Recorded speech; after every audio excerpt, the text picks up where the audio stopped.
This thing, it's gonna follow you. Somebody gave it to me, and I passed it to you, back in the car. It could look like someone you know, or it could be a stranger in a crowd. Whatever helps it get close to you. It can look like anyone.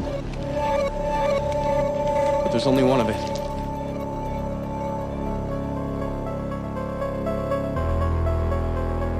Welcome to Now Playing's review of It Follows. This isn't real, I swear to you, this is just some fucked up game. Hosted by Arnie. Look, I'm not safe either, okay? Stuart. No, I don't want to do this, I just want to get out! And Jakob. I'm sorry, you guys need to get the fuck out. This podcast contains detailed plot spoilers and harsh language. Listener discretion is advised.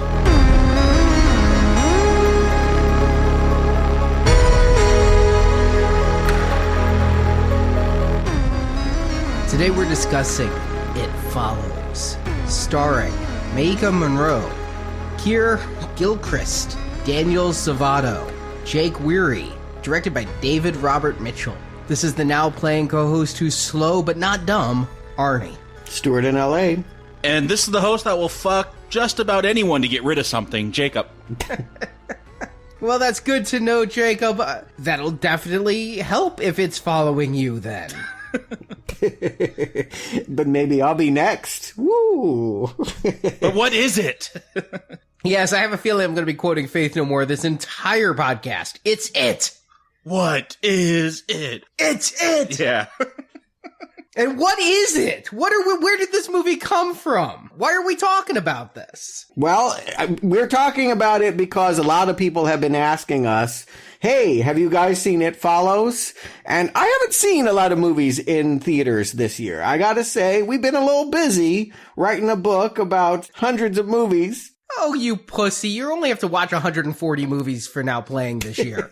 Yeah. And that's not an exaggeration. It's actually like 160. Yeah, but I guess what I mean is I don't get to movies that I don't have to do for Now Playing in a movie theater this year. Not that much. But the hype on this one was so huge. I'm a horror fan. I always have been. I like the intelligent Cronenbergian horror. And the word on this one, you know, the name droppings of Carpenter and Kubrick and Cronenberg, all that stuff. I was hearing too much stuff. I mean, it premiered at the Cannes Film Festival. I'm like, there's got to be something to this. So I went to the movie theaters to spot check this and see where they were with the hype. And yeah, I have not been able to stop thinking about this movie since I saw it back in April. I'd heard of this movie when it came out back then. I'd read some articles online primarily about how it flopped and how it was a death knell for theaters because it had a very short theater to video on demand window. I never thought much about seeing it. Our listeners asked about it. I'm like, well, I guess if it follows back, you know, that's what we do. We do franchises, but we had a week. It was still around Halloween, and I'm open to new films. And yeah, I also this year haven't seen a lot for Now Playing, so it's good to see something brand new for it. Well, I don't know if it flopped. It actually did very well in limited release. It was packed when I saw it in LA movie theaters, but I do think that it had trouble reaching out to mainstream audiences. Yeah, the article I read specifically said that when it was a limited release, the per screen average was so high, they had like Blair Witch expectations. Ah, now it's not Blair Witch, but I guess that's why It Follows Blair Witch. Yeah, and I'm like you, Arnie. I read a lot about this online, just on pop culture sites, saying this was like the next big thing. And so I was interested. I always feel like because of Now Playing, I got to step up my horror game because that's just not really my genre. So I'm always interested in something that could do something new with that horror genre, something that could intrigue me. And so the few things that I did read about this, it sounded like, oh, this is a film I'll check out someday when I get around to it after I watch the 160 films for Now Playing. Truthfully, from the title, I thought this was going to be a horror movie about Twitter. I mean, there's so many of those tech.com horror films. And what do you do on Twitter? You follow Now Playing Pod. Didn't they do Unfriend, like a Facebook horror movie? Yes, Unfriended. So I had no idea what I was going to watch. I'd read the articles, you know, acclaiming it and talking about its box office. I hadn't even read a plot summary when I sat down to put this in. I see teenage girls. I'm like, oh yeah, it's a social media horror. No, I knew the basic plot. I knew it had something to do with sex or maybe STDs as ghosts or something like that. Yeah, I didn't know a whole lot about the movie myself going in. It was purely hype. And I kind of like to do that with horror movies. I kind of like to just roll the dice and see how it goes and not read too much about it. I just need to know what the pitch of the hype is and to set my expectations for that. But I can't say that I was completely blown away. It wasn't like I left the film going masterpiece, but it has been a film that I continued to think about. And I was so curious about what it could mean and why someone would make a movie like this. I did go back to see David Robert Mitchell's first film, Myth of the American Sleepover, and is just as pretentious and as obnoxious as that title is. Is it a documentary or is it an actual movie? No, Myth of the American Sleepover. It is essentially this movie if there is no killer STD in it. I mean, it is about a bunch of very depressed teenagers who have so much to live for, and yet they can't help moping. And, it's a night where guys are sleeping over at one house and girls are sleeping at another, and they eventually get together and be miserable as one. Fantastic. Sounds like a fun time. It isn't. Do you give it a red arrow?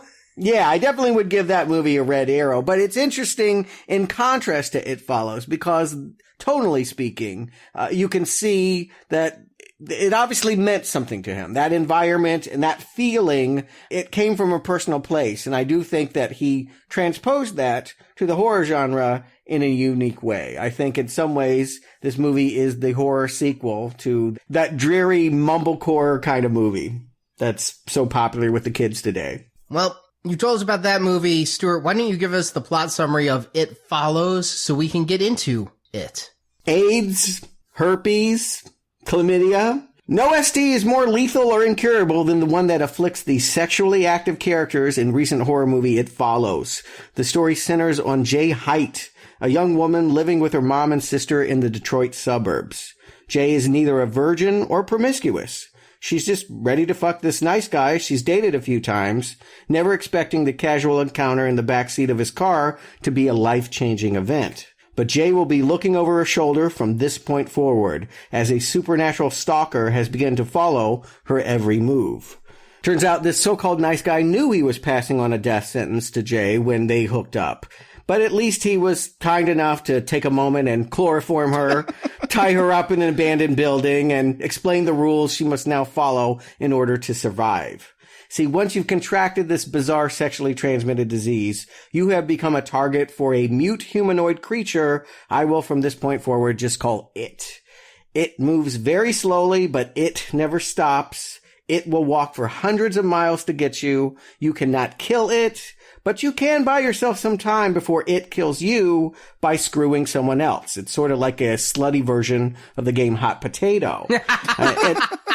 And it only cares about the most recently infected. But should he ever catch up and kill that target, it goes back to chase the last sexual partner again, presumably working its way all the way back to the very first person who ever contracted it. And that's really the reason why Jeff is telling Jay all this information. He needs her to stay alive because he's next on its shit list. And so, right on cue, a naked, silent woman saunters into the room and creeps pretty close to Jay before Jeff pulls her away and dumps her off onto the street, explaining that it is a shapeshifter and won't always look that way, and nobody but the infected see it. The cops are called, but don't pursue the matter because the sex between Jay and Jeff was consensual, and because adults really don't take an interest in the lives of teenagers in this universe. And so Jay's close friends rally around her. There's younger sister Kelly, nerdy friend Yara, whose nose is always stuck in an e-reader, dweeb Paul, who has pined for Jay since childhood, and cool guy Greg, who lives across the street and who slept with Jay in high school. Now, not everyone believes her story, but they're all willing to do their part to help the frightened woman get a peace of mind, standing guard while she sleeps or driving her to a lakeside cottage to put distance between her and the supposed phantom pursuer. But just as Jeff said, it keeps coming to kill Jay, and nobody can see it but her. Although she initially doesn't want the responsibility for infecting anyone else, this targeted woman eventually consents to Greg's kind offer to have sex passing it off onto him and pissing off jealous Paul. Greg doesn't really believe anything is going to happen, which is why it so easily infiltrates his room and fucks him to death, looking like his mother. Paul thinks he should be next in line to take the burden of it off Jay's shoulder, but I think a group of guys on a boat get the job first. We'll talk about that scene. But eventually the group hatches a bug-nuts plan to kill the monster by breaking into a public gymnasium and lining the perimeter of a swimming pool with electronic devices. Jay lures it into the water so they can fry it, but the Phantom is too smart for that and first unplugs all the electrical devices and throws them at her. And thank God that plan wasn't going to work because she would be dead. Jay thinks Paul successfully shoots and stops the invisible creature when the nerd empties his gun into the pool and it fills with blood. But just to be safe, Jay goes home with Paul and they screw. And so this mismatched couple goes walking hand in hand through their neighborhood, wondering if it still follows them as credits roll. One thing I want to try to figure out right at the beginning, right at the top here, what decade is this taking place in? Like, you mentioned an e-reader in your plot. It's a very weird e-reader. I've never seen one it looks like a compact to put makeup on with. Yeah, it's like seashells. I immediately looked it up because I'm like, I don't know that model of phone and I don't want to be out of touch with the kids. So I looked it up and yeah, it was made specifically for this film. You cannot go to Amazon and order your seashell Kindle or anything like that. They didn't want to use any real tech because they felt it would date the movie too quickly. Well, that's what I was wondering, because the TVs are old. The cars, some look 70s, some look 80s, some look 90s. This is taking place in Michigan, I believe. Yeah, just outside of Detroit. Yeah, and it's run down Michigan. Like, they talk about 8 Mile. This is not like the height of Detroit, in the 70s and 80s with the cars and everything. This is, so I was trying to figure out what time does this take place in. Or maybe it doesn't matter. Or maybe they don't want to date it. They want it to feel kind of timeless. So you can't get a vibe on it. Yeah, and they're always watching old movies, too. I'm fascinated that they have young people watching black and white movies and, they go see Charade in the movie theater. I'm like, wow, if only we could get our audience to watch old movies. I'd be so much happier. But no. Hey, this is the stuff that's royalty free and they don't have to pay for on a small budget.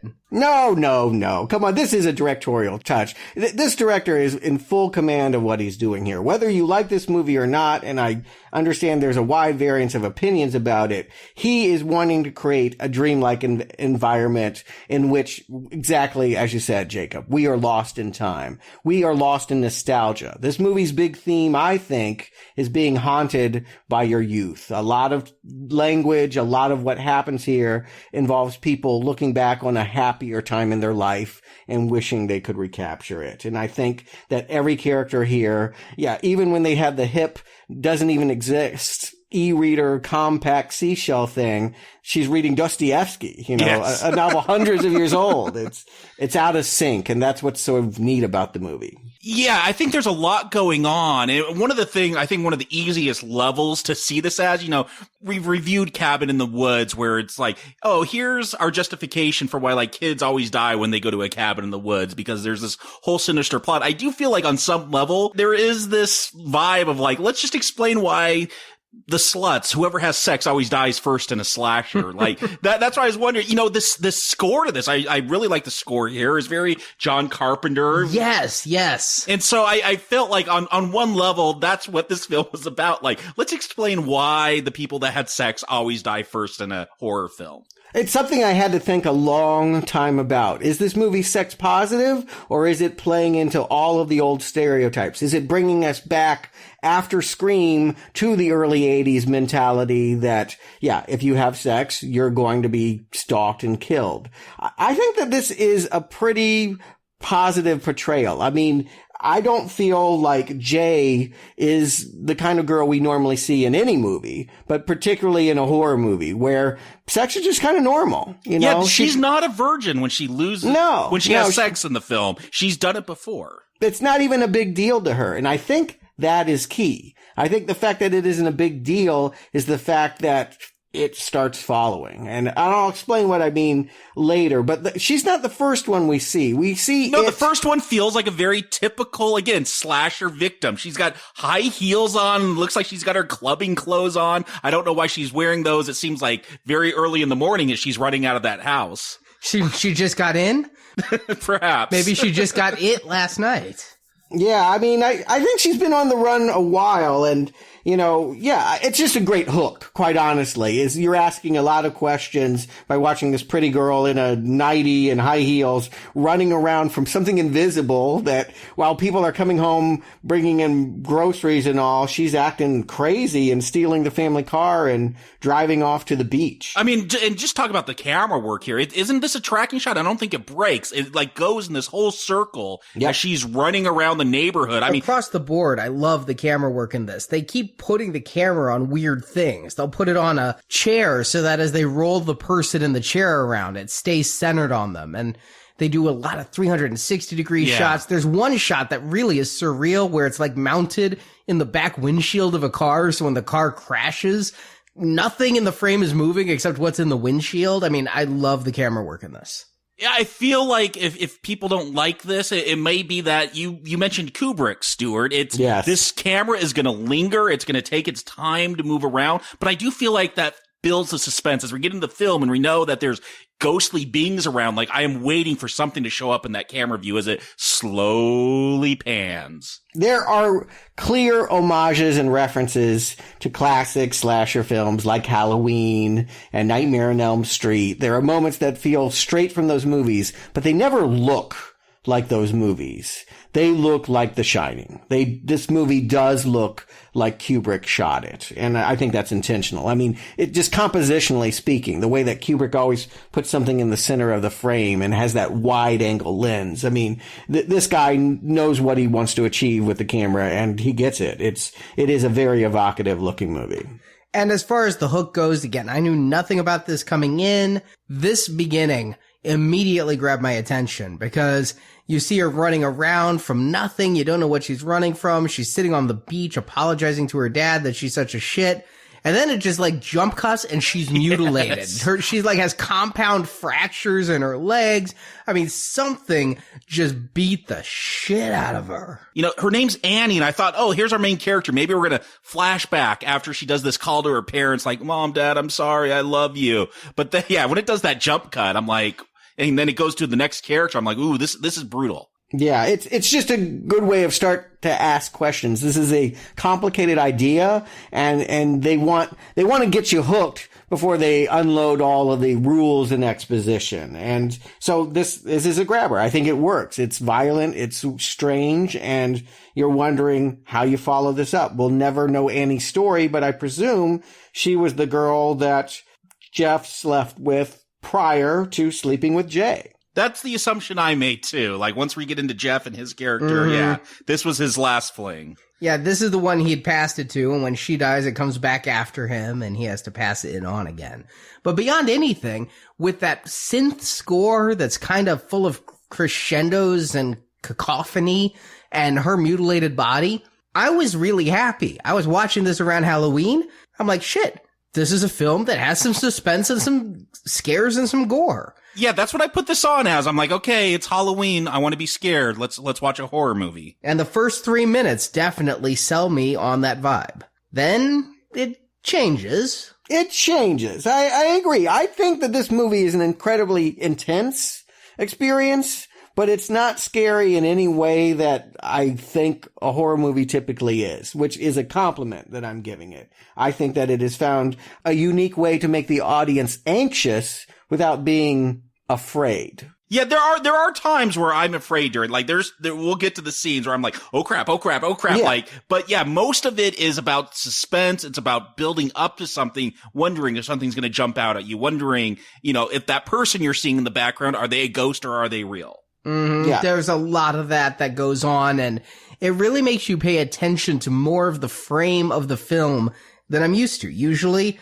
it's set up in such a way that you're looking at a character who's in sharp focus and watching them speak or watching them run. Here, the depth of field is such, I'm always looking in the background and there's almost always somebody walking.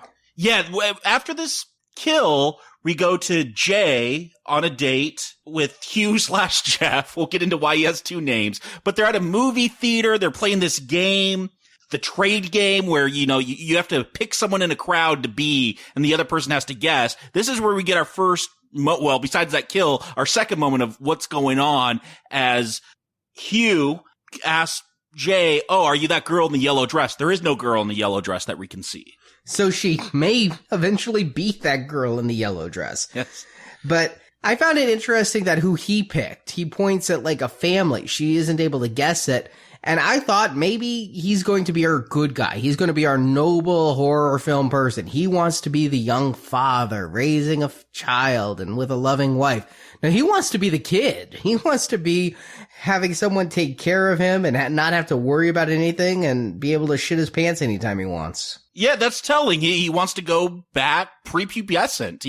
Before he was sexual. Yeah, it's the first time the filmmaker is really telling you thematically what he's going for here. And it almost overspeaks it. I almost feel like, okay, you don't have to say it so much because it's bleeding out all over the place. All over the place, we get the idea that adults are attached, the kids are kind of raising themselves, and they're bored, and they don't know what to do with their time. And Jay's caught in the middle, like the first time we see her, she's swimming in the backyard pool. She's too big for it. And her friends, they're all younger. They're still all in high school. She's moved on to college. There's a couple neighbor boys that seem really young, but they're like taking pictures of her and she doesn't seem to mind. Yeah, no, I think she minds, but I mean, she's not going to upset her, but I think she is becoming aware that people are viewing her as a sexual object. And I think she is aware that, she is different than the home world that she has probably just very recently left behind. She still lives at home, but I feel like the move to college, she must have only just enrolled, right? I get the sense she's a freshman at a community college. Yeah, nothing is very clear about their lives outside of the story. Where the parents are, what they do. Yeah, we're told the mom gets up at 5 a.m, and that's why we never see her in this film. She's there, but she was drinking wine and on her phone. And again, though, I'm thinking of slashers. It's about the teens. You never have the parents. You don't want them in a slasher. I feel like they're going for a more sophisticated 80s slasher here. Yeah, they're not going necessarily for 80s, but yes, they are going for a more sophisticated slasher. I'll agree with that part. But yes, it is telling that you have two people that are missing their youth. They're out on a date, and she'll later have dialogue in which she said, when I was a kid, I used to dream about this moment, and now that she's in this moment, she can only dream about who she used to be. And she's playing with a little flower that's poking out of the cement. I mean, it's very symbolic. This director is really in great command of the story he's telling here. I mean, I feel like in visuals and dialogue with the camera, we are always getting this haunting of the past, that nostalgia is pervasive and tragic. Now, I've only seen this film once. I didn't get that message. If it's that pervasive, then I think it's overly heavy-handed, because I don't think we need that. But I'm watching this. I mean, the first few minutes sold it as a probably supernatural slasher film, and they just had sex in a car. I am thinking those 80s rules that I wrote so many college papers about. I'm like, well, they just had sex. We don't see him. We just hear noises. He's doing something in the trunk. It's very foreboding. I thought she was going to find out she's talking to a corpse. I thought that would be the jump. I had no idea he was going to gag her and chloroform her. Yeah, where would he get that? I mean, this is the movie every now and then. I really like this movie. I'll go ahead and lay it on the table, particularly since I've had time to process it, think of it, see it again. I really am a strong endorser of this movie, but he doesn't totally make sense as a character. The fact that he would go into a movie theater on a date with her to begin with and then not expect it to come for him, I mean, that wasn't very smart on his part. I do love the moment, though, when they're at that diner and that camera just changes focus for a couple of seconds and you see this being across the street, behind a tree, watching them. And it could be it. It's probably it. It also could just be somebody walking. There were other people out there too. Yeah, I mean, it's awfully dramatic that he has to chloroform her and tie her up to make his point, but it shocks the audience. And never let her put her clothes back on. I mean, it almost feels like a rape scene. Yeah, he's afterward. I mean, he's going to explain the rules here. Let's get into that. He takes her, they're in an abandoned building. She's tied up. Again, maybe he's the killer. I don't quite know what's going on, but he's looking for someone and he sees this body, and here's where we get the rules. Kind of. They're very perfunctory, but it is basically like Stuart said. It's coming for you. It can walk slowly. You can outrun it. And if it gets you, it's coming for me again, so you gotta live. Now, this leads me to a lot of questions about it. Yeah, did they watch The Ring, like a porno version of The Ring, and go, yeah, let's do that. But instead of watching a video, you gotta fuck. I was thinking of it like a video game. Like, wherever the last person is, it has like a radar sense. It's got like the little map in the corner of the screen, and it sees a red dot of where you are. But it can only walk. It can't run. So these people are in Detroit. If she like weekended in Los Angeles, it's gonna walk towards Los Angeles. And then if she hopped a plane to Germany, I think it's pretty much trapped on the North America. I mean, it's a ghost. Maybe it could hit the Arctic. It can walk around a boat. It will get there eventually. That's the point. That it will take its time. It's slow, but it's not dumb. You gotta always have exits ready to go. It's eventually gonna get to you. Eventually, but you could buy yourself years by intercontinental flights. Yeah, if you're just globetrotting the entire time, going from place to place, it will take a long time. Yeah, you could, but I mean, how uprooting would that be? I mean, the point is, what you're getting at is, this is manageable. And that's not usually the case for a good horror movie, that you would have a killer that's manageable. You're like, I can live with you chasing me, but you can. I know, but I mean, you could. And I was coming up with a lot of things once I heard these rules. Like, okay, there it is, and you need to screw to get it off you, but really, you need to screw somebody who's going to quickly screw somebody else, else. Yeah, that I really wondered. I'm like, oh, she's going to be like this gangbang slut by the end of this. Like, but she wouldn't need to be a slut. She just needs to do it once, but she needs to pick the right one. No, you want to do it with a bunch of people, so it goes after all of them. No. I don't think it works that way. It's only one, but yeah. My feeling is what she needs is an orgy. So she fucks somebody who fucks somebody else, who fucks somebody else, who fucks somebody else, all within like 10 minutes. It doesn't go, it's like dominoes. You don't do it at the same time, but one right after the other. Yes.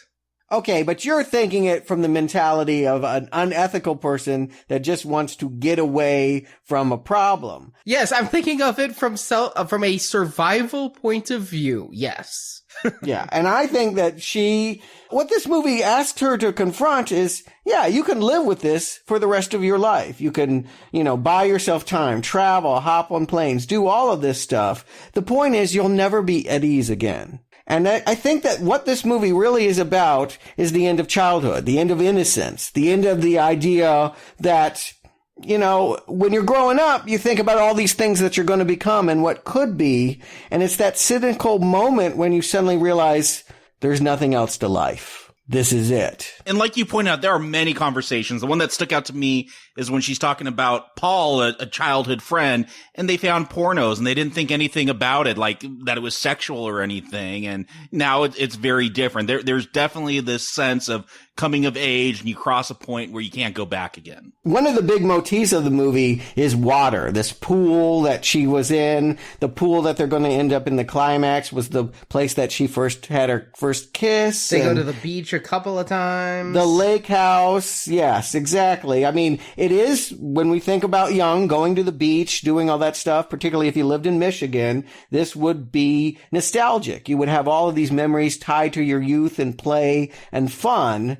And I think that it's about that moment where you look back on your childhood and, I mean, maybe this guy needs some, antidepressants or something, but I think he's really prematurely morose at the end of his childhood and the feeling like nothing else is. When you say this guy, are you talking about the director? Are you talking about it? Or are you talking about the director? Hugh? Yeah. The writer-director of this piece is sending a very clear message that after you've had sex for a while and the thrill wears off, life is got no real meaning. It's just about staying ahead of death. Well, thank God he fucking included a ghost, because I don't want to see that movie.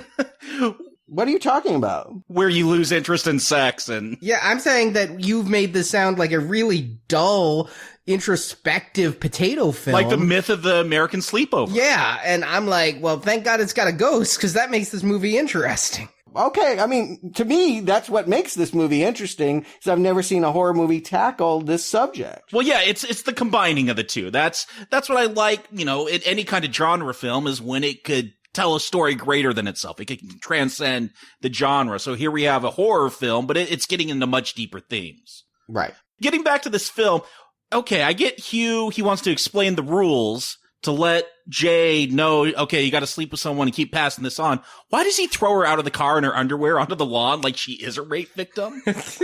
That seems like, again, you could have taken the duct tape off her wrists.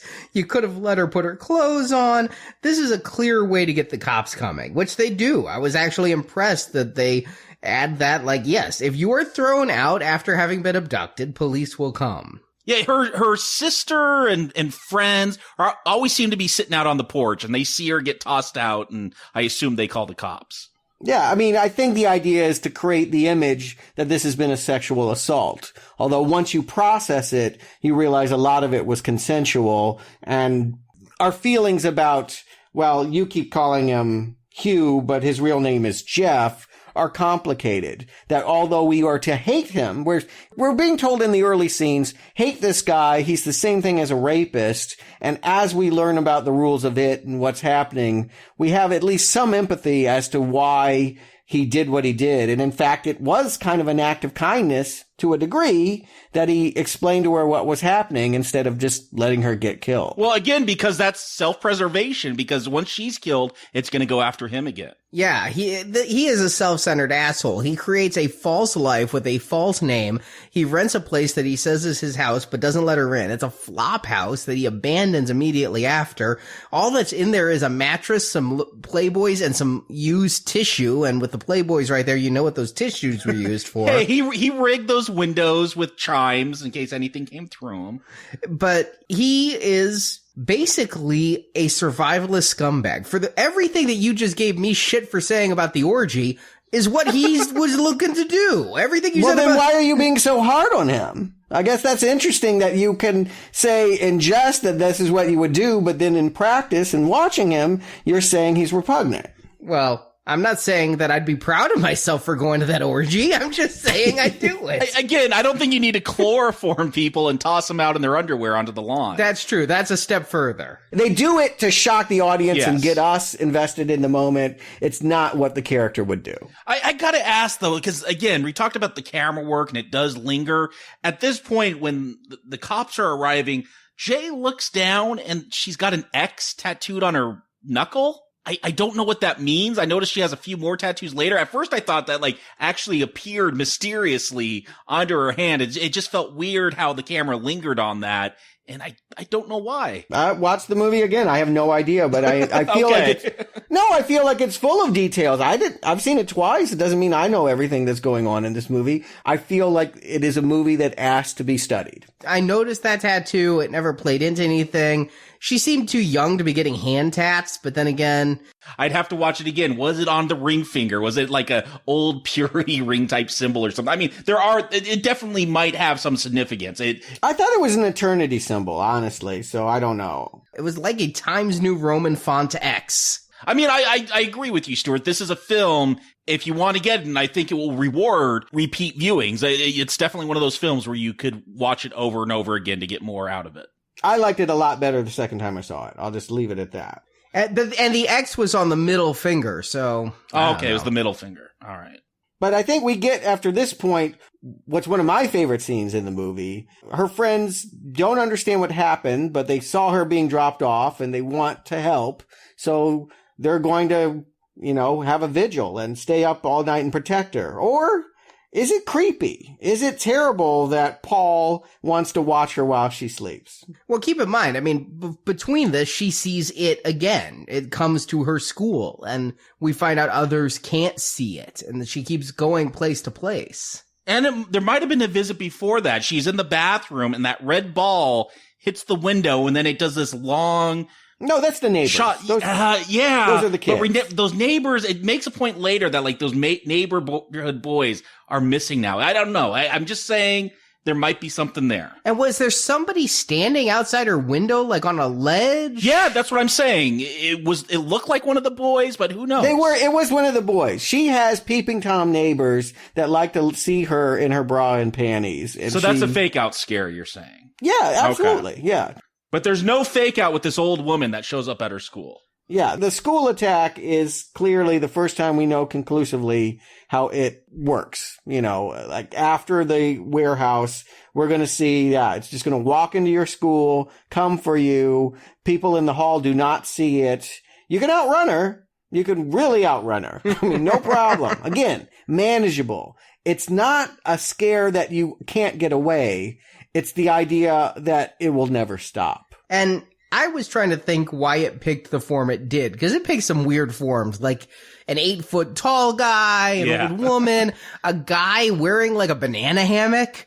And I'm like, are these all its past victims? Like these contracted it and he got them. But then later on, it takes the form of her still alive friend and the across the street neighbor's mother. So the form it takes is just very random so that you never know who it is. I think it's open to multiple interpretations. I know some people claim that this is her grandmother. I don't know how they would know that, but they're like, this is her grandmother, and they work that into their theory about what it represents to them. But to me, I think that I won't conclusively decide who these people are, if they're past victims or people from Jay's life or just people that are scary. I honestly think that the reason why the director picks them is because he saw The Shining. And yeah, when that old lady was in the tub, it was freaky. There's something about this old lady. Like, I didn't even know if it was an old man or an old lady. It looks like she's got like pants like pulled up underneath her dress. I feel like there's little details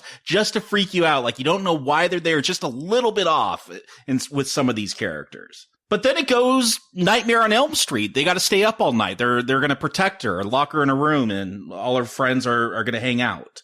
And I like that she has friends. This is a very unique thing in a horror movie. Typically, like, the friends are there to die, right? They're just the body count until we can whittle down and get to the last girl. But they're not in any danger. They cannot be killed by it. They are not going to be really attacked. I mean, I guess they get a little wounded in the 2 confrontation scenes we have with it and them. But by and large, we're seeing supportive friends that are there basically, you know, to make our main character feel better. I feel like this is a strange and comforting choice in a horror movie. I thought they were meat. I really did. I mean, you got the geeky guy looking at her. I'm like, okay, she's going to screw him and he'll do it. He wishes. And then he's going to die and it's going to come back on her. And later on, they're trying to shoot it. I'm like, they're going to shoot one of their friends in the head and they're going down. I was trying to figure out how it would happen. How would they all sleep with each other until it got them all and leave Jay as the last girl? But no, I was surprised that only one of them is going to die in this whole film. No, I think Paul, he's the boy. He's again, friend from childhood. He wants to sleep with Jay. He feels like he's still young looking. I guess they're all like 18, 19, 20 around there, but he still looks like he's 12. I feel like this is the guy that he's in the friend zone. He feels like he wants to sleep with her. And that's what is so kind of frightening about his character is he's willing to take this risk just to get laid. Like he's like, I'll deal with the ghost if I can sleep with you. And meanwhile, I'm thinking he's like a geekier Justin Long. Dude, don't sleep with her because you ain't getting nothing else and you're just trapped with it. Yeah, well, that's the thing. You want to sleep with someone that can definitely attract another partner in this film. Yes. The thing of it is when you're that young, you don't think about that. You want to be loved. You want to be acknowledged. He's thinking that it's like when they tell you don't go with the bad girl because, you know, she'll ruin you. Yeah. But it'll be different for me. I mean, I don't think he's thinking that far ahead. He just wants to have closure for feelings he's had all of his childhood. I mean, he has loved her first kiss all the way back to the swimming pool. And I think that he's also a little kind of scary and creepy. I mean, I think that he's exploiting this situation. Again, he's standing over her while she sleeps. That's what I'm saying. He is willing to be haunted by a ghost to sleep with her. Well, no, I mean, what's creepy is for her that all of a sudden she has to think about sleeping with someone she doesn't really want to protect herself. I don't know. When that freaky ghost shows up that night, though, with her like jacked up teeth, her tits hanging out, and pissing herself, I would jump into bed with Paul to escape that.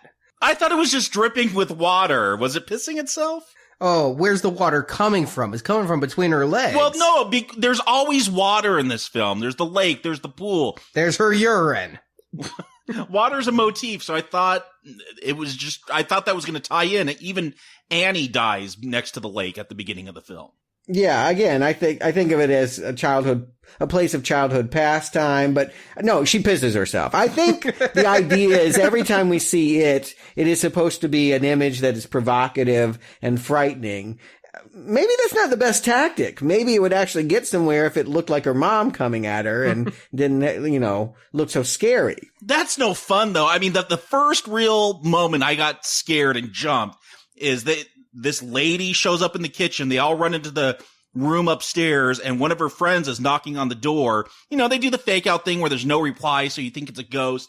And then, no, it's one of their friends. They open the door, and then this 8-foot tall guy pops out. I'm like, oh crap. I jumped at that moment. It is truly a terrifying moment. It is a real highlight of this movie, that moment, because you do not want them to open the door. But something I realized in retrospect, if the people can talk, it's not it. Yes. It never speaks. Yes. And that's a pretty easy way to figure it out, is when somebody is talking, you're safe. Mm-hmm. But that's not why they open the door. They open the door because the friends don't understand what Jay understands. And I thought this entire movie would be her friends thinking she's crazy. And, they appease her because she's trying to find Jeff or Hugh, and they're willing to go with her and drive around looking for his place and looking for him, but they don't really believe her. And I thought that every single time she was running away from it, that they'd be just thinking, oh God, here's another episode. I love that it has a form. They can't see it, but they can touch it. It has a physical presence. It's just like an invisible person. It's not like a ghost that can walk through walls. And they shoot it. They hit it with a chair. They throw a sheet over it, which I absolutely love. To go back to the oldest of ghost symbols is a sheet over a person. I like that that's a change from any ghost movie I can remember seeing. Right. It can't walk through walls. It has material reality isn't quite right, but yeah, it can't break every law of physics. It needs to open a door. It needs to, interact. Yes, I agree. That is satisfying. It would be too irritating if it were a phantom that could walk through walls. And I do like the fact that the friends, I think they do mostly believe her. They believe she's in trouble, and they don't think she's crazy. So wherever you meet in the middle there, they're there for her. They're not trying to turn her into the psychiatric ward. They're trying to fight back against whatever it is or prove to her that nothing is chasing her. The one that truly doesn't believe her is the neighbor across the street. And he's the guy that I might have lost her virginity to. She slept with him in high school, it's mentioned. And he, in one of the early scenes, is talking with his mom when she's been dumped off into the middle of the street, and, there she is again. It's implied that they have a low opinion of the Haidt household, that they think of those people as dramatic and weird and maybe psychologically imbalanced, all of them. It's weird because Greg, again, when I was trying to figure out, is this 80s, 90s, whatever, he has this punk grunge look. So it's weird that they're judging this neighborhood family when he already looks like an outcast. But he also looks kind of like the cool kid. Yeah. He's conventionally attractive. He's certainly more on the in track than Paul. He's got a car. He can take him to a lake house. Yeah, like we talked about, you could create distance. So, yeah, a car's a good thing to have. That's faster than walking. Yeah, and they take the gun. He has a gun. I did, Arnie, you talked about how that was unique. I thought it was weird that their assumption is there's this ghost and let's try to shoot it. Like, I would never think that if there was a ghost chasing me. I wouldn't either. That's why I said it's unique. I've never heard of shooting a ghost. I don't know if it makes sense, though. It is unique. I don't know if it makes sense. I don't know why they draw that conclusion. I think that they have the gun there to make her feel better. I don't know that they're all thinking at some point, well, you keep using the word ghost. And the funny thing is, all times I've watched this movie, I never thought of that word. That's not how I would describe it. That there's a phantom or specter or creature chasing her. But whatever you want to label it, they're not thinking that they actually have to shoot anything. They're thinking that if she gets better with self-defense, she'll calm down, everything will be okay.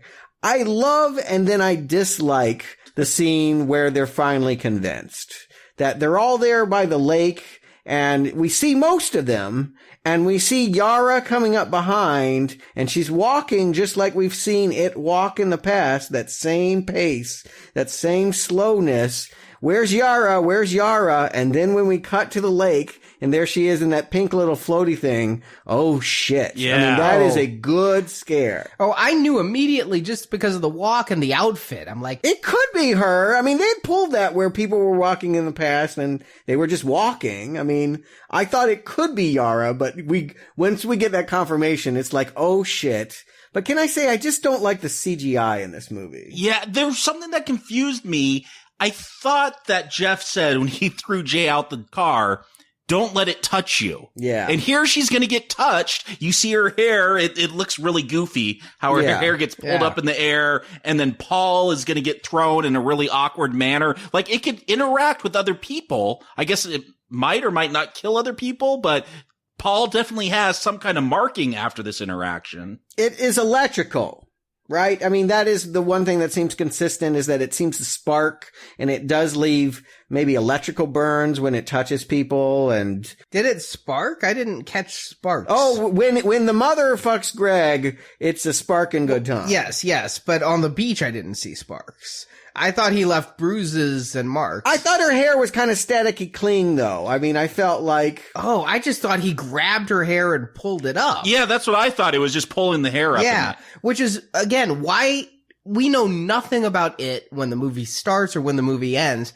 Does it like to play with its kills? It likes to fuck him, apparently. We'll find out. yes. Yeah, it doesn't play with Greg later on, but here with Jay, it's gonna like play with her hair and drag her around, and I'm like, it's right behind her.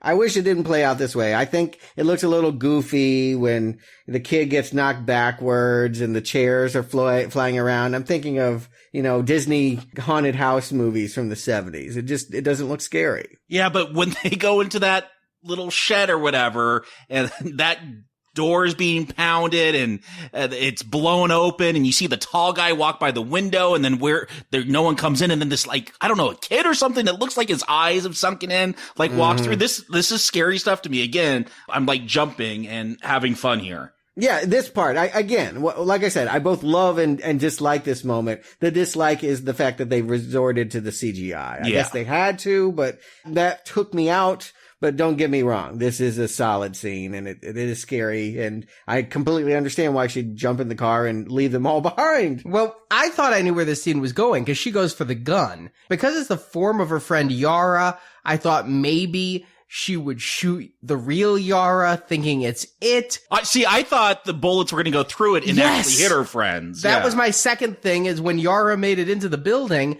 I'm like, oh, the bullets are going to go through it, and we have Greg outside and he's hiding behind a fucking lawn chair. That's not going to block a bullet. So I thought it might kill him because she's a bad shot and she's recklessly shooting, but it doesn't go anywhere. It's just a tense scene. And yeah, it ends with that car crash that I mentioned the way I love it's filmed earlier. Yeah. Again, if you're knocked unconscious, she got down the road, but did she get further enough down the road? I mean, it could get her. I mean, yeah, it seems like a bad place to end up is the hospital where you cannot get away, where you're stuck in a bed, but that's where Jay is now. It's a classic one in slasher films. I mean, I feel like it always works, is that you're immobile in a bed and you know that every sound coming towards you could be the killer. And yeah, it's good suspense. You understand why she makes the choice she has. Up to this point, she wanted to have sex with who she wanted to, and now she must have sex to save herself. And I love, again, that 360-degree panning camera because I'm like, she's stuck in the hospital. It's going to come for her. It's moving around. You know, a term for sex is the beast with two backs, and it almost looks like that because I don't know what I'm seeing at first as Greg is shirtless on top of her. Like, I don't know if she's getting eaten. I don't know what's going on, but then I'm like, okay, now she's decided to pass this on. And I did wonder in the hospital, I'm like, she is so immobile.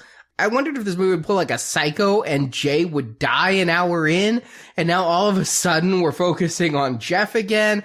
I mean, I like this movie for making me think anything was possible, even if it is going to be a bit more conventional and Jay is our final girl. Yeah, it is. It does end up going that way, but I like that we have Greg, because Greg is not a believer. Greg is basically exploiting a situation, thinking, yeah, she'll feel better if I have sex with her, and I definitely will feel better if I have sex with her. And I know I'm not going to live in fear of someone walking up to me and killing me. I don't believe what you do. You get the sense he's older and he thinks that this is kid stuff. He thinks that these kids are immature and, again, crazy. This family has been labeled as a neighborhood problem in some way by that mother in an early scene. And I'm wondering, like, if it couldn't be passed, because she's still nervous as hell. He's claiming not to see anything. Now, I did look this up online because I'm wondering these things. Did they have safe sex? And so he didn't catch it. The director said that no condom stops it. You know, if you have the sex, it doesn't matter what kind of contraceptive method you use, dental dams, condoms, it's still going to transmit it. Well, since you asked these questions, what about oral sex? Is that real sex? That depends on what your meaning of is. Is Monica and Clinton getting haunted? Who knows? He did say same gender sex will pass it. Okay. So yes. That was my next question. I'm like, yeah, what if gay sex? What about animal sex? I mean, I'm just asking. I'm not advocating. See, but, you're getting into the kind of questions Arnie and I had earlier about orgies and whatnot. It is the kinds of things that they don't want to answer. They shouldn't answer in this movie. But I'm afraid if there are sequels, someone is going to have to test these theories. There's going to have to be a Mr. Wizard component in which we have experiments and see what constitutes as it passing sex. Oh, yeah. I mean, seriously, wouldn't you want it just to find out how it works? Stuart, you've talked about how there's symbols of losing your youth here. When I read about this, is about, a ghostly STD, to dwindle it down to something very easy to understand, I feel like that is the smallest, the least interpretation of this film. That's not even really what this is about. I don't feel this is about STDs haunting you. One, because of the rules. It's going to do it one at a time. But I feel like that's the easy analogy to make, but it's not really there. I think it is there. I definitely think it's there because I think it's too simplistic. Yes, it is it's simplistic, but I don't think it's not there that these are teenagers having sex at a young age and then having a consequence of it. I definitely saw this as a spectral STD. Yeah, that is clearly the most blatant plot. We're all saying the same thing. It is an STD. Without a doubt, it is an STD. The question is, did the filmmaker want us to leave with the impression that if you're promiscuous, you're going to die? I don't feel that is what's being told by this movie. I actually think promiscuity would help get rid of it. Right, exactly. Good point. Well, that's what I thought the weird spin would have been, but they don't go there. Except for this one boat scene that we get. Maybe it went there, but I thought, be real promiscuous and sleep around, and then it's too busy killing other people to ever find you. Telling you, orgy. Yeah, Greg screwed up because he didn't screw anyone else. And he probably could have. I mean, I kind of got the impression he was popular, but... Oh, he could have had the sister, that's for sure. I feel like Jay wouldn't let that happen, though, because she does believe in the ghost. Or it. Yeah, but Greg doesn't, and because of that, we get this really trippy scene where we finally understand what it does when it gets you. I mean, that was my question. I don't know that it does the same thing every time, because that early girl on the beach, she's got broken limbs and everything. Here, he just looks literally fucked to death. No, they're all fucked to death. I think that's what happens. You get it by fucking, and when it gets you, it fucks you. And I think, yeah, Alice on the beach, that it was one wild night. Do we see the end result with Greg? We see that shot where his mom's on top of him. We see the ghostly gray corpse laying there. You know, not ghostly, but just very dead, like hypothermia dead. Like, I've seen dead people and they don't look like this dead. Maybe he didn't have broken limbs because they did it cowboy style. Maybe Annie did it doggy style, and that's why her legs were all twisted like that. Oh, God, I feel so dirty for thinking the same thing. Like, maybe that was from behind. But that's where your mind goes when you think about this film. I think that's unavoidable. It's not what you think about when you're watching the film because it's tense and it's scary. But yes, in retrospect, in trying to apply the rules more fully to what we're watching here, yes, if the creature catches up and fucks you to death, then why was that girl in that position? I thought that was like some post-sex fun. I think that it probably did look like cuddles. It doesn't just fucking leaves. Yeah. The thing is, it probably had a long walk ahead of it, so why not hang out and have your fun? What's happened in this moment is Jay is just a few feet away. I mean, it can almost be like a three-way. I mean, it can get Greg and then get her back to back. And again, kind of jumping ahead, but because we see how Greg dies, the form that it takes, his mother, is it always incestuous? Because it's going to take the form of Jay's father later.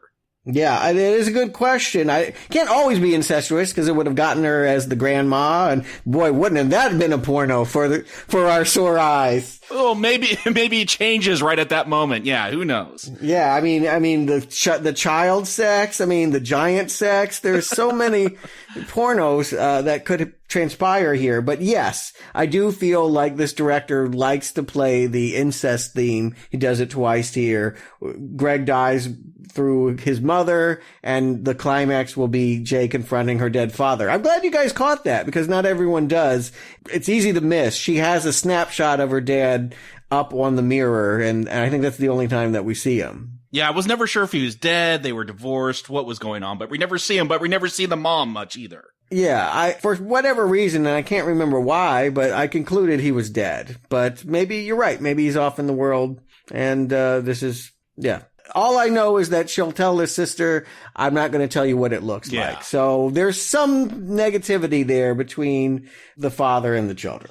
And, all right, I thought when that climax happened, she was lying because we don't see it. And usually when Jay sees it, we see it. And in between the death of Greg and this climax, Jay runs back to the beach and sees 3 guys on a boat. Yeah. And she jumps in the water, which immediately makes me think, you have a fresh cast on that arm. That's going to get some fucked up cast thing. Yeah, she goes swimming with it later. She's not very smart. She didn't follow the doctor's orders. No, but they cut away from the scene and it's like, did she? Didn't she? I mean, if I was out on a boat with 2 of my buddies and a 20-year-old swam up, sexy or not, is like ready to go. Yeah, she strips down to her underwear. I mean, on the one hand, mermaid fantasy, but on the other hand, weird. Hot or not, it's fucked up. I may or may not have been privy to a moment like this in my life, and I could imagine it going just the way you described, Arnie, and I think that it is intentionally vague. The director does not want to say whether Jay fully commits or not. But the point is she's become so desperate now that Greg is gone. If her option is Paul and she likes Paul and she doesn't want to sleep with Paul, is it better to just go do it with a stranger? In some ways, she's killing them, right? Is this any different than if she got a gun and shot him? She's giving them a chance at life. There's always a chance. Yeah, as long as you tell them. I would rather have it than AIDS. Well, she didn't tell him. We don't know what happened. You're right. We don't know what happened. She could have chickened out. She could have literally just wanted to take a purifying splash in the water. But my belief is she swam out there, had sex with 1 or more of them. That's a tiny boat. You don't just do 1 and the other 2 watch. That's even weirder. But the point is that she left them to figure it out. And, a couple days later, there was a naked man on her roof. But she doesn't act like it's gone either. She's blocking her door. Maybe she's just afraid the boaters, if she slept with them, are going to die. Yeah, of course they're going to die. If you don't tell them, they have no shot. Right. Someone's going to walk up to them and that'll be it. I like that it cut away because it left me wondering. So when we reach the climax and she's sitting in that pool with all the televisions around her and everything, and she's pointing and saying, there it is, and I don't want to tell you what it looks like, I thought she was lying. I thought she was going through an act because she gave it to the boat dude who may have gone home and given it to his wife, who then gave it to her trainer, who then, Yeah, but then those electronic appliances start flying around. Mm-hmm. And that seemed like, again, it just seems so weird that they think they could kill it like the way you would kill a person. And was Jay going to swim out of the pool really quick as soon as it got in there? It was very poorly thought out. We can all agree that throwing typewriters and things into a pool, there's not going to be enough current, thank God. But second of all, how was Jay really going to get away? I guess, you just wait for it to get close enough. If it swims as slowly as it walks, she'll be okay. I don't know that it could even swim, but it was a shallow pool. It could walk in the water. Let me tell you though, because they went old school, these weren't LCD TVs. These are CRT TVs. Unplugged or plugged in, your cathode ray tube in there carries a hell of a shock, enough to kill you. Now, I'm not a physicist enough to know the number of volts or watts needed based upon the volume of water to kill a person, but that ain't safe. Yeah, but it throws it at her. I mean, it should say, once we get to this climax, and it knows, it can see through this little plot here. I mean, sometimes it's kicking it in there, but most of the time it's just picking it up, unplugging it, and throwing it at her head. It's strong. Those CRTs are heavy. I mean, it's throwing them like baseballs, and she does get hit in the head. She's very successfully blocking most of them, but she does get hit in the head by one and start to bleed, and I'm still wondering what's going to happen because Paul pulls out the gun and shoots, and of course it goes through it, and I think it hits Yara poor Yara in the ankle. Yeah, I thought he just missed because earlier when they shot it in the neck at the beach, it bleeds. No, that's true. Maybe yeah. And later, right here, they shoot it in the head and it stops. I think that shooting it may not kill it. We don't know if it could kill it because they only get the headshot here at the end, and it is the end. But it at least slows it down quite a bit if you fuck it up with bullets. So maybe electricity would work. I mean, it is a corporeal thing. If bullets slow it down, maybe electricity could kill it. Again, I feel like it is running off some form of electricity. I feel like there is an electrical energy to it. And so, I don't know. You got to test your theories. They can cross it off the list, though. This is not going to work. It doesn't work. And I'm not sure that it is stopped. I mean, what we end on is a very strange image of her escaping from being pulled under the water with a burn mark on her ankle and the pool filling with blood. And I thought only she could see the blood. I thought the ankle thing was another bruise from just being strong. And I really thought that Paul was going to shoot her because the angle of those bullets were all wrong. And he's shooting in a pool so close to her. Again, bad CGI here. I don't buy that they're even in the pool when they're filming that. It looked really weird. Yeah, it's almost like JFK's magic bullet to miss her and hit it in the head. Lucky shot.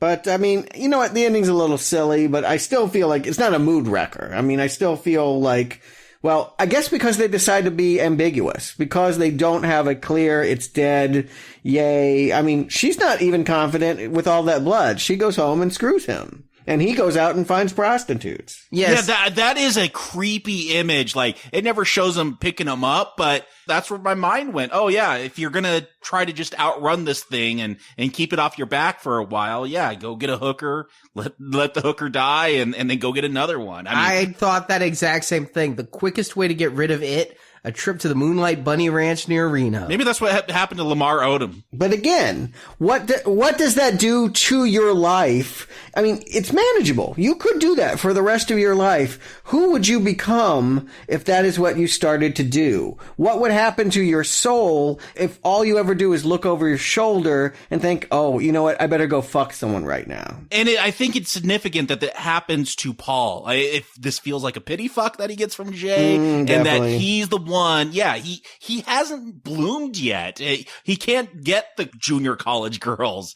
Like, this is what he would have to do. This is what his life would become just because of how he's physically built. Yeah. Well, let me just say, I like that this ending is ambiguous. She's sleeping with him. Why is she sleeping with him?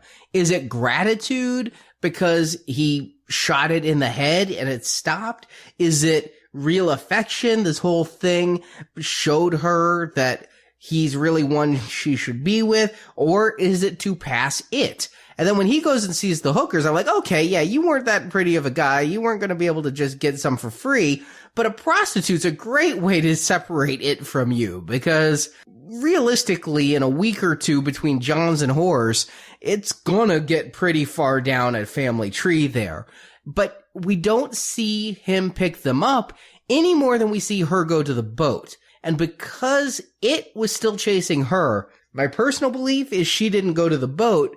And because she didn't go to the boat, that's telling us he didn't stop for those ugly ass hookers, because he does keep driving. Yeah. And that's why in the very last shot, they're together, they're holding hands, I guess they're boyfriend-girlfriend, but right in between them in the background, something is shambling along after them both. Yeah, I love that. Ambiguity is the way to go here. It's the way they've crafted this piece. It would feel false that they had killed this creature. We would be left with feeling like, oh, well, then this wasn't a metaphor for anything. It's easy to make these bad feelings go away. Instead, we're just as uneasy as we were at the beginning of this movie. So Jacob, Stuart, do you recommend It Follows? Jacob. You know, as a non-really slasher guy, I like horror films. I don't like slashers as much. As a non-slasher guy, coming in and just watching this on a real shallow level of like an updating, a deconstruction of the slasher genre, and why do they go after the slutty girls in them. I enjoyed it just on that level, but the fact that this is so artistic, the way that it's shot and the way things linger and the ambiguity and ideas go a lot deeper here. I didn't think about the nostalgia one that Stuart brought up, but, you know, as he's been talking about that, yeah, that starts making sense. And there's little things. This is a film you're going to have to watch more than once to really get what's going on. And I could see people not enjoying this because it is a slow film. There are definite scares. There are times when I'm jumping. There are long stretches of time between those scares. This isn't, turn this on at midnight, get some popcorn, have some fun, watching a scary movie. It's just not that kind of film. It's a more artistic endeavor. And I love that it takes this kind of silly idea of the slasher going after the slut and really mines that idea for all it's worth. And again, very artistically shot. I can't stress that enough. That's, I think, what sets this apart from other films that try to deconstruct the genres they take place in. Sometimes they come off more as parodies and silly comedies. This is a very serious deconstruction and a very artistic take on the slasher genre. I'll just put it that way. But I can see why people might not like it. It is a slower film, but I would still recommend this. It's still a very solid recommend for me. I enjoyed it a lot. Stuart. Yeah, it was a solid recommend when I first saw it. It's a high recommend now. I am so much more impressed with it coming back 5 months later than when I first saw it in theaters. I mean, on every level, I feel like I'm watching a director who's really in control of their vision. And that even if I'm left with moments where I feel strange or not sure how to interpret, I feel like there's stuff to mine there. You want to go back to a movie that you feel like has something to offer. And I feel like all the details were selected for a reason, that I will like this movie even more the third, fourth, fifth time that I watch it. But the movie, ironically, that I really think about in thinking about this movie is not a slasher movie. It almost feels to me like a sequel to Boyhood.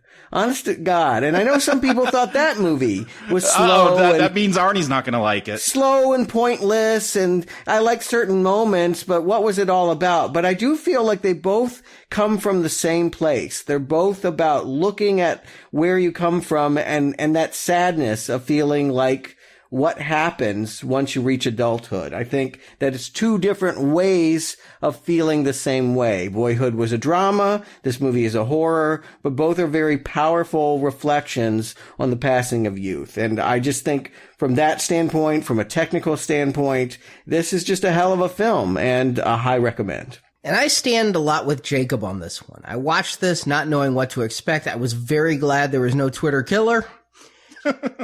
It's all about LinkedIn anyway now for horror films. It is for me. Fuck yeah. The opening kill let me know I was dealing with something far more serious. And Jacob, you said people may think it's slow. I'm a person who really wants some decent pacing in my horror films, but there's that fine line between slow and atmospheric suspense.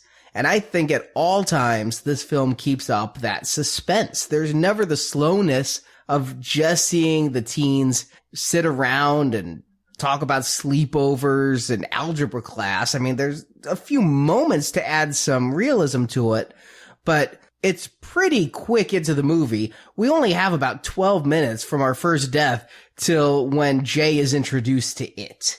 And after that point, at any moment, it can show up, and that kept me in great suspense. So as a horror movie, I thought it worked.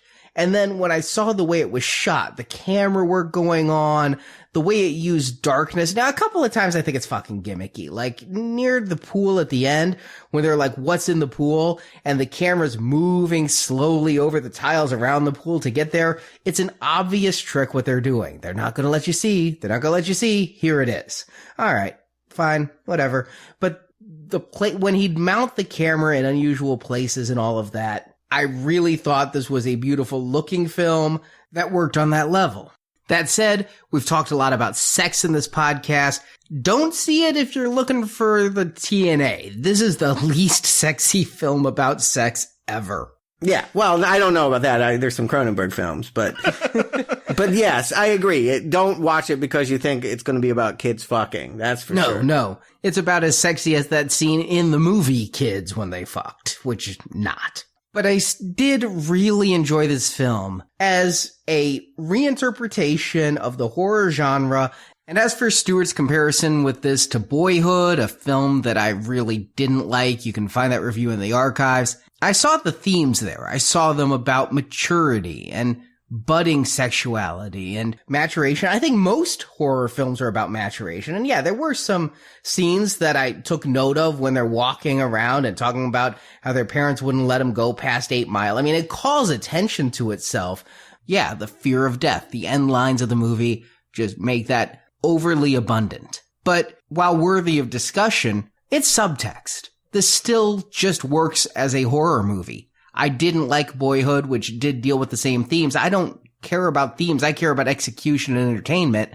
And this movie didn't let the themes get in the way of being a good horror movie. This is a good, scary film, first and foremost, above all. But yeah, I'm going to give this a solid recommend. It's definitely one I'm going to be rewatching in the future, and maybe I'll see Stuart's themes. I hope I don't see too much Boyhood in it, but it is a movie worth seeing definitely once and probably more than once. I do think the movie deserves 2 different viewings and multiple interpretations. This is all that I saw. I can write the paper, I can cite the things that I see, but I've been on the internet. I've seen other theories where they talk about how she was pregnant and it's a fear of having a baby and the blood in the pool. I mean, I think that this movie invites that kind of discussion. I like that kind of discussion. So don't be afraid if you didn't like the movie I portrayed. Go see an interesting movie. I'm glad I'm not the only one who thought the blood in the pool was like period blood. I'm glad that's not just me. No, I think that, yeah. I mean, it's a movie with strong feminist themes and sexuality. Wow, pool full of blood. Sure. Now, I did a little internet reading and found out the director has an idea for a sequel. Now, I don't know that the sequel is fully going, but his thought was to reverse it and flip the script. Now Jay is following it back through the people to the origins. So how would it bypass her? Well, assuming that it got passed on to hookers and things, or maybe it's still after her. Oh, I see. She's researching the 6 degrees of Kevin Bacon fucking that happened. Yes. To try to find the origin of it. That'd be great if it ended up with Kevin Bacon. Oh, jeez. I mean, it all goes back to Kevin Bacon. I mean, he needs work. All his money was stolen by, what was that, Bernie Madoff? Oh, really? Yeah, Kevin Bacon's like fucking broke. His entire retirement was lost. Oh, that's not cool. No, so that's why he's working a lot more now, is he needs to. So maybe he'll do It Follows Back. I would be interested in that film by the same token. Sequel scares me so much. I like the ambiguity of this film, yes. And we always reference like season 2 of Twin Peaks. The more you explain, the less I like it. So if they got back, and you know what this movie kept reminding me of is Drag Me to Hell. Well, a great movie, yeah. Yeah, I saw a girl who had a curse placed upon her, be it through sex or gypsies, and has to then question her own moral decisions to save her own life. It's part of the reason I really thought Jay would die at the end, is because I kept thinking about what Raimi did. We don't know if she doesn't die, but yeah, I mean, we don't see it. Yes. And I would be disappointed, though, if it goes back and it's an old Romanian voodoo woman who put a priest on somebody like in that movie. I'd be like... You put a button on it. Yeah, that is the button of why I don't want a sequel. If it goes long enough, that's where it will go. Yes. Eventually, someone is going to have to explain the gypsy curse, the space alien that crashed, the portal to hell that opened. They're going to have to go to some cliche to explain where it came from. Just don't be screwing on an Indian burial ground, please. Exactly. Yeah. Someone screwed an Indian corpse, and it's been this way ever since. And so that is why I'm afraid of a sequel. Even if he has a good idea to keep ambiguity for a sequel, someday someone will feel the need to explain something that should never be told. And that's why, let's just look at the series we finished, Blair Witch. I mean, leave it at Blair Witch. Don't make Book of Shadows. It wasn't that bad. Yeah, it was. It wasn't that good. I mean, this is called It Follows. Could it be a tie into the Addams Family? They got an It. Cousin It Follows. Now, there's a YouTube parody waiting to happen. Yeah, I could see it. But before we ever get back to this there's another Spectre we've got to review next week. And someone from our past that will be coming back to talk to us. Yes, Brock will be joining us again as we go back to James Bond for Spectre. If you want to prep, we have reviewed every James Bond film as we were leading up. Prep? What is that, 25, 26 films? 26 podcasts as we were leading up back then to Skyfall. No, Skyfall was 25, right? I thought Skyfall was 26 because there's 25 classic James Bond movies in Casino Royale. Oh, then there's Never Say Never Again. Yeah, Never Say Never Again. Yeah. Oh, you're right. And spoiler alert, I said Skyfall was my favorite of all of them, which, I mean, how many times can you say that 26 movies into a franchise? Just once. More importantly, have you remembered all the theme songs so you could continually rank them with this new one? Oh, I've heard the new one, and it's stanky. I may like the movie. I certainly hope so, but I'm not going to be kind to Sam Smith next week. No, he's no Adele. Sam Smith.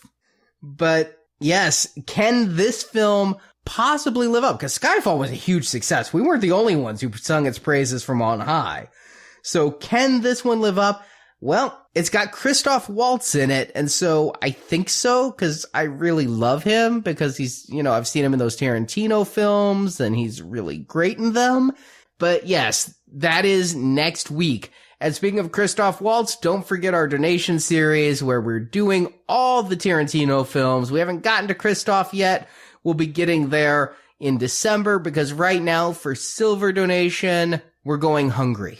That's right. Books and Nachos will be out this week. I have reviewed the book that has sold 12 million copies that you may not have read and may be afraid to read. The tween Twilight with a bow and arrow, or are you going to convince us it's something more than that? I definitely feel that you don't need to be afraid of it. And so I hope you join me to find out what all the hubbub has been about. And I'm not sure if the movie's going to really be able to address that so much as Books and Nachos. Start with me at Books and Nachos. And then, yes, on Friday, we will continue on with the first movie with Jennifer Lawrence, The Hunger Games.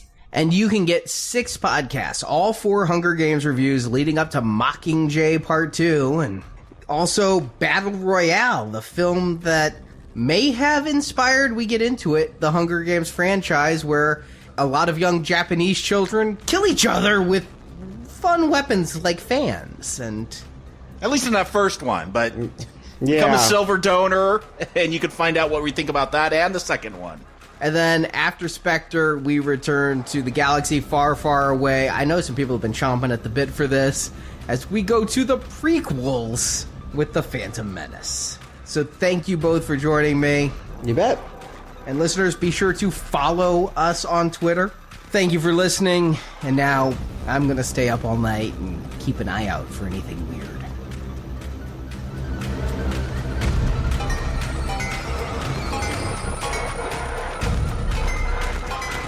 even though it's following you, I can still see it. It's not done with me either, okay? Like I told you, all you can do is pass it along to someone else. Thank you for listening to this episode of Now Playing, and we hope you've enjoyed the show. Is there someone in there that made you want to leave? If you enjoyed this podcast, please help out our show by leaving us a 5-star written review on iTunes. A link to Now Playing's iTunes listing can be found at nowplayingpodcast.com. Just pass it along. If it kills you, it'll come after me. Do you understand? Also at our site, you can find more movie reviews, including The Shining, The Texas Chainsaw Massacre, Insidious, A Nightmare on Elm Street, Saw, The Avengers films, James Bond, and more. Find hundreds of movie review podcasts at nowplayingpodcast.com and come back each week for another new movie review. I'm gonna watch a movie if you feel like it. Support from listeners like you help keep Now Playing operating. You can find a link to donate using PayPal at the bottom of our website, nowplayingpodcast.com. I want to help. Yeah, I do. Now Playing's It Follows review is edited by Arnie. Yeah, he's probably taking a shit right now. Now Playing credit narration by Brock. Shut up. Let me finish. It Follows is the property of Radius TWC and Dimension Films, and no infringement is intended. It's never about going anywhere, really. It's having some sort of freedom, I guess. The opinions expressed on Now Playing are those of the individual hosts and may not reflect the opinion of Venganza Media Incorporated. I am Lazarus, come from the dead, come back to tell you all. I shall tell you all. If one settling a pillow by her head should say, that is not what I meant at all. That is not it at all. Now Playing is a Venganza Media production, copyright 2015, all rights reserved, and no part of this show may be reproduced, repurposed, or redistributed without the written permission of Venganza Media Incorporated.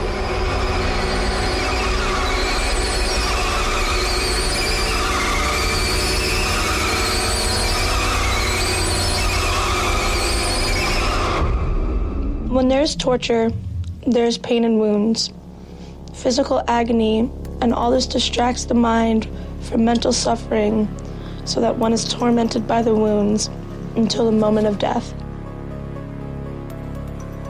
And the most terrible agony may not be in the wounds themselves, but in knowing for certain that within an hour, then within 10 minutes, then within half a minute, and now, at this very instant, your soul will leave your body and you will no longer be a person.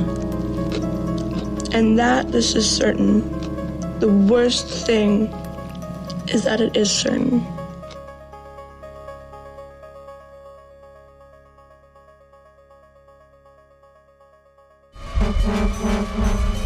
This is the Now Playing co-host who's slow but not dumb, Arnie. Literally took the one line I had. Like there's so little in this film. And this is the host that will fuck just about anyone to get rid of something, Jakob. Is this an R-rated film? Or was it Yeah, we can do it. Okay. That's right. There's a lot of nudity in it. I just don't have any idea how to respond to that. I had to make something up on the fly because No, it's not bad. I actually think it works. it's funny. I just don't know how to respond to that. It's Yeah. Because that's so... Which is, I got like an ambulance, a helicopter, and maybe even like a torpedo. Someone just got followed. That's the problem. They just found a body on the beach.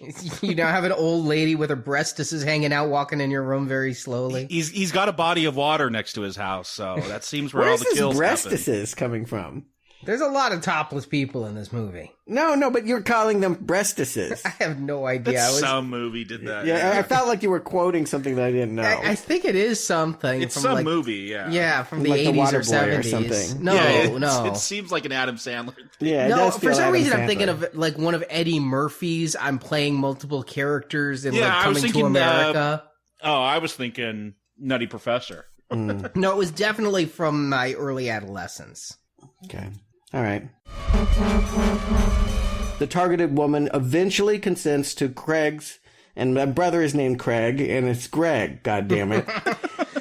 Is your brother being followed by it? Well, he might be. He was married to it for a while. I really love him because he's, I've seen him in those Tarantino films, and he's really great in them. Do you see him in the Muppets? I did.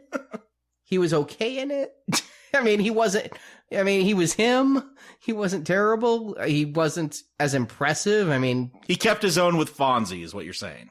Fozzie, not Fonzie. He kept his own with Fozzie. Wait a minute, I'm very confused. Tarantino and Muppets. And yeah, he was in Muppets Most Wanted.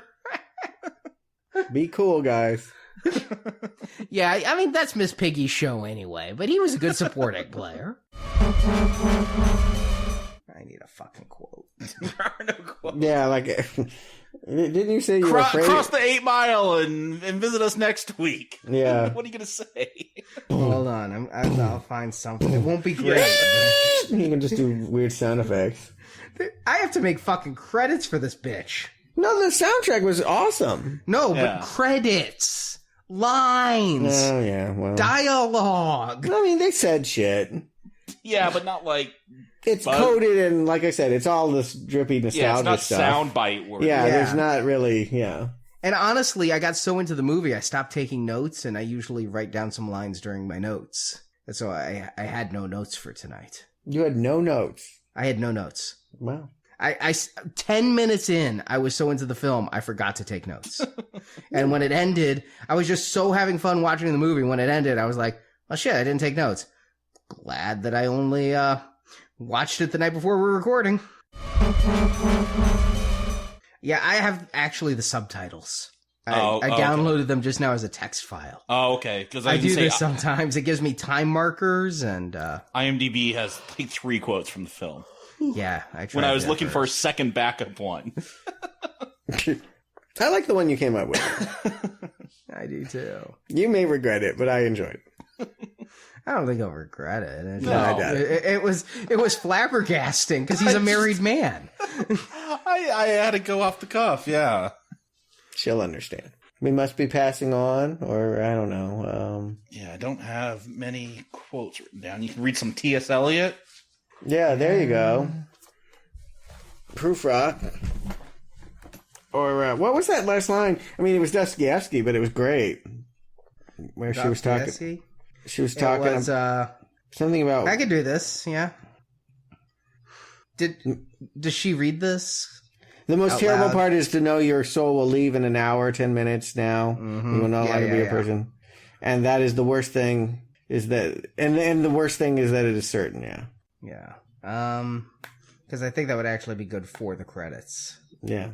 That's the other thing I got to balance is. That's good. Yeah, that is one to quote. Anytime she's reading off the reader, that's good. Because I was thinking I'd use that as the very end of the end credits. Yeah, I like that. But that doesn't help you now. No. I don't have quotes. I'll be honest with you. I'm looking. I wrote down a lot, but I did not write down words. I did not write down dialogue. Yeah. I don't want to tell you. I remember she said that to her sister. Yeah. Little freedom. Sleep with someone as soon as you can. Is there some line about there it is or something that I see it. He's standing out there looking for it, and it comes on the train tracks. Somebody gave it to me, and I passed it to you. Sometimes it looks like people you love just to hurt you. It's never about going anywhere, really. It's not, now that we're old enough, where the hell do we go? See, it's right there. He literally spells out his theme. All right, I got one. Thank you for listening, and now I'm going to stay up all night and keep an eye out for anything weird.